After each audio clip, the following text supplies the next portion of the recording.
नमस्कार, आप देख रहे हैं दैनिक रणघोष न्यूज, बेहतर बदलाव की आवाज। वीडियो की शुरुआत करने से पहले आपसे अनुरोध है कि हमारे चैनल को सब्सक्राइब जरूर कर लें। जिस शहर में गाय नंदी हिंसक हो जाए, समझ जाइए वहां इंसानी शक्ल में पाप ठहाके लगा रहा है।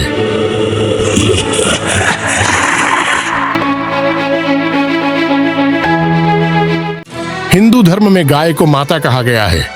पुराणों में धर्म को भी गौ रूप में दर्शाया गया है। भगवान श्री कृष्ण गाय की सेवा अपने हाथों से करते थे और इनका निवास भी गोलोक बताया गया है। शास्त्रों के अनुसार ब्रह्मा जी ने जब सृष्टि की रचना की थी तो सबसे पहले गाय को ही पृथ्वी पर भेजा था। सभी जानवरों में मात्र गाय ही ऐसा जानवर है जो मां शब्द का उच्चारण करता है। इसलिए माना जाता है कि मां शब्द की उत्पत्ति भी गौवंश से हुई है।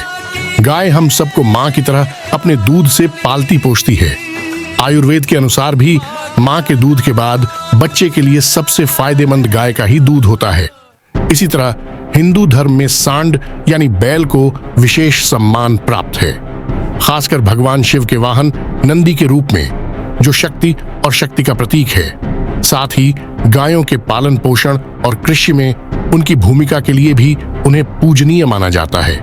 आज शास्त्रों में पूजनीय कहलाए जाने वाले दोनों पशु सड़कों पर गली मोहल्लों में गंदगी में मुंह मारते हुए नजर आ रहे हैं। पेट नहीं भरा तो हिंसक होकर हमला कर रहे हैं, यहाँ तक कि जिंदगी तक छीन लेते हैं। यहाँ बात हो रही है हरियाणा के रेवाड़ी शहर की। एक समय था जब गाय या नंदी को देखना ही शुभ माना जाता था। आज स्थिति एकदम विपरीत हो चुकी है। शहर में पशुओं से दूध का व्यवसाय करने वाले इतने लालची, स्वार्थी और निर्दयी हो गए हैं कि सुबह शाम उनका दूध निकालकर उन्हें पेट भरने के लिए गली मोहल्लों में पेट भरने के लिए छोड़ देते हैं। इन दुधारू पशुओं को इस कदर प्रशिक्षित किया जाता है कि वे एक निर्धारित समय बाद वापस अपने स्थानों पर लौट जाती है। जो गाय या नंदी उनके काम का नहीं रहता, वे उसे उसकी हालात पर खुला छोड़ देते हैं। इतना ही नहीं पता होते हुए भी ये कठोर पशुपालक उन गायों की भी देखभाल नहीं करते जो किसी भी समय ब्याह सकती है। नतीजा, पिछले 3 दिनों में अकेले सेक्टर 4 के खाली प्लाटों में 2 गायों ने बेहद प्रसव पीड़ा को सहते हुए बछड़े बछिया को जन्म दिया। आसपास रहने वालों ने उसकी देखभाल की। बछड़ी होने पर पशुपालक उसे अपने साथ ले गया।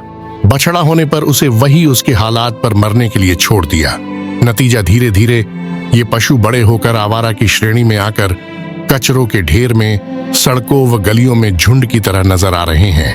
पेट नहीं भरने पर हिंसक होकर आसपास से गुजर रहे लोगों पर हमला कर रहे हैं।